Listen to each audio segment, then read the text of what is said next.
have to understand that a lot of this stuff doesn't like relate to science. You know what I mean? Yeah. Mm-hmm. And people back then, they believed this stuff 100% of 100%. There was no doubt in their minds that this stuff wasn't true. You know? Well, it's kind of the same thing with, like you were saying, the incantations and stuff.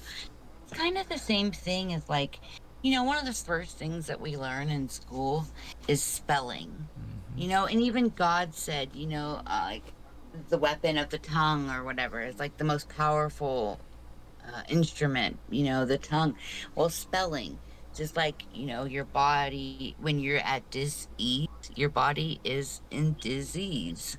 Like, there's so many things, like turn a phrase or just words in general, like amen in the church, amen ra, Mm-hmm. which goes back to the sun god in Egyptian. The And there's so many of hidden them. light. What was that? I'm sorry. Repeat that, Austin. Oh, the Amun Ra was the god of the hidden light, isn't that? Now, what I've learned from Amun Ra, okay, the word was actually connected together because the Egyptians had a habit of connecting two deities. And Mhm. Amen is actually when the sun is at noon. Okay, that is Amen, and that was practiced by frickin' not, oh man, I'm forgetting the name of the damn country. It was just south of Egypt. Nubia. The Nubians practiced Amen at Nubia. yeah, Nubia. That's it.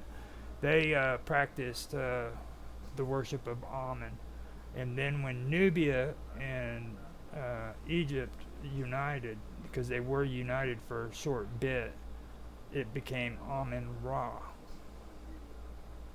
You see, so that's where Amen Ra came into play. When you're talking about when the Nubian pharaohs controlled Egypt, right? Yeah, 'Cause there was at least several dynasties of Nubian kings, I think. yeah. But that's where the term Amen Okay. Ra came into play. So Huh? Well, that was just kind of when you said incantations, yeah. because there is a thing, like, okay, I'll tell you, like a kind of thing, an example. I had this friend when I was younger, and she was not a very good looking girl. She was heavy set, and she just wasn't a very pretty girl. But this girl would wake up every single day, go in her bathroom, and tell herself, "Damn, you're sexy AF." Like, she would tell herself that all the time. And I kid you not, this girl became, like, me looking at her, she became so much better looking. Like, it projected onto her. What, and like the manifestation thing, that thing, it works. It really does. It's the strangest thing when it does, because I've had it happen and I don't know how I keep making it. And it will be like wild things that would you just would not expect to to happen. And then, like, I'll be talking about it, or whatever, like I said, I'll be discussing it, or I'll be doing something on the phone. For example, with the Leviathan and the aquatic reptile, the giant reptile, like, how out of nowhere, I just wake up in the morning and I look at my Roku and it's just going on that main screen, and there's a damn dragon on top of a building. I watched it, I got a picture of it, and I even sent it in. I took that picture of that dragon because how bizarre. How bizarre, like, I would be going into this subject here just recently because I came across that picture, and then there's a big giant dragon on my Roku main screen. I've never seen that thing before, and I watched that damn thing for 30 minutes just slowly going by, and that thing never came back, but I did get a picture in time.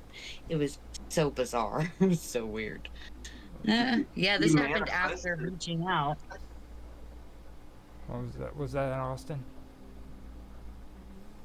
I said you manifested it. It kind of sounds like, Yeah. With the in a way. confirmation, confirmation is they happen to me all the time.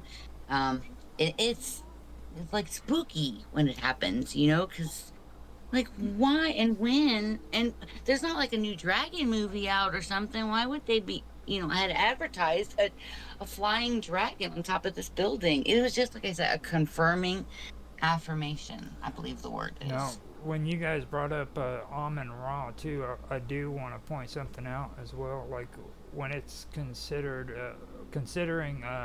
what I've read and what I've researched. Okay, now you have the masculine and the feminine aspects of all this. Okay, and Mhm. the one thing that I did find out that was pretty odd was the fact that the female deities were actually older. The goddesses in Mesopotamia were actually older than the male deities. Mhm. Okay, and Oh.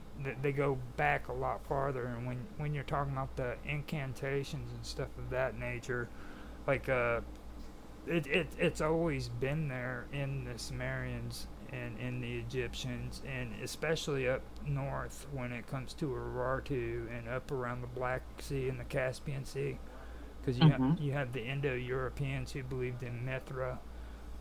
They also believed in Zoroastrianism later on, and they all believed in this stuff. And the majority of them were lunar. They weren't solar. So you know Mhm. what I mean? Like they weren't solar gods. And Yeah. the solar gods are the more masculine deities, and they're the more masculine religions that believe in duties and this is what you have to do and this is what you have to do. Where the lunar gods, they were more on magic and they were more on the inner workings. You know what I mean? The esoterics and things of that nature. Well, like all of the oldest records and stories passed down, almost every religion, they all talk about these things. And hi, baby.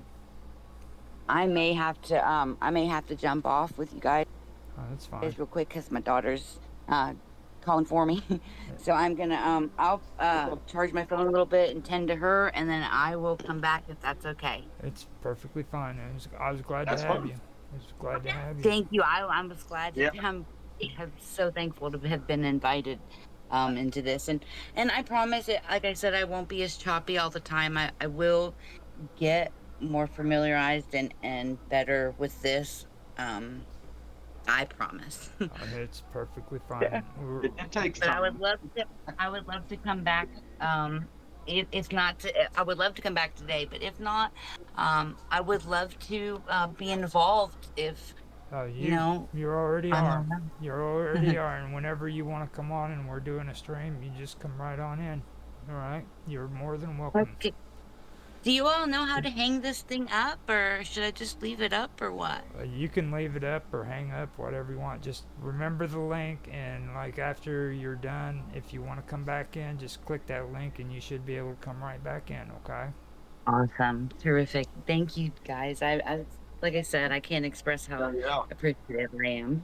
All right. It's nice that somebody wants to listen to me, so I appreciate it. Thank you so much.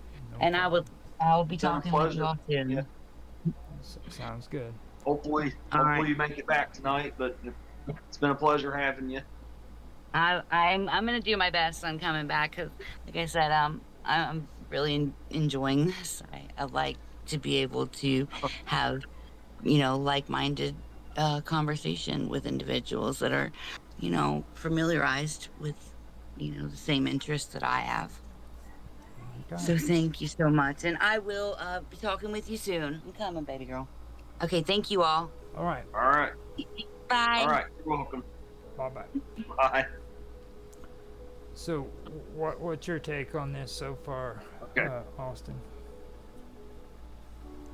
It's very interesting stuff, and I'm really loving the subject matter.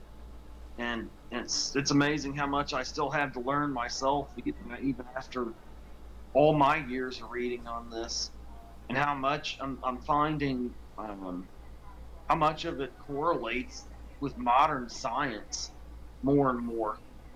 People talked about it being, magic and esoteric and what have you, but a lot of it, so much of it correlates with modern science more and more. It's like either it's being confirmed by it more and more. Hmm. So No, no. it's a very interesting. I can. I'll read this about Namu, and then freaking, I want to get your take. It's not really all that much. I ended up breaking down a lot of that stuff that I sent you guys about Tiamat because I didn't want it to drag on. It was a huge reading, so. But Okay. I'm gonna read this and I want to get your take on it. This is about Namu. Now, Namu was a Mesopotamian goddess regarded as a creator deity in the local theology of Eridu. It is assumed that she was associated with water. She is also well attested in connection with incantations and apotropic, atropaic magic. She was regarded as the mother of Enki, and in a single inscription she appears as the wife of Anu. But it is assumed that she usually was not believed to have a spouse.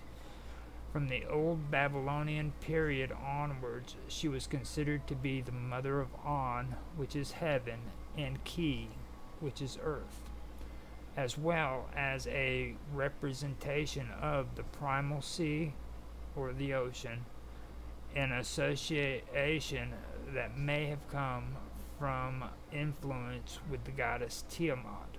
Okay, so she's supposed to have also Okay. been Tiamat's mother. All right, and eventually what happened was is Tiamat ended up getting phased in, and she ended up getting phased out because she wasn't really worshipped very much. She had a few temples, but that was basically the extent of it. Okay. So that is not. It sounds Go ahead. okay. You ready for my take? Yeah, I'm done. Okay.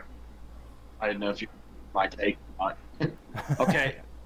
So when you describe her, it sounds like you're describing the feminine divine, or the feminine aspect of the divine, and I think that carried on into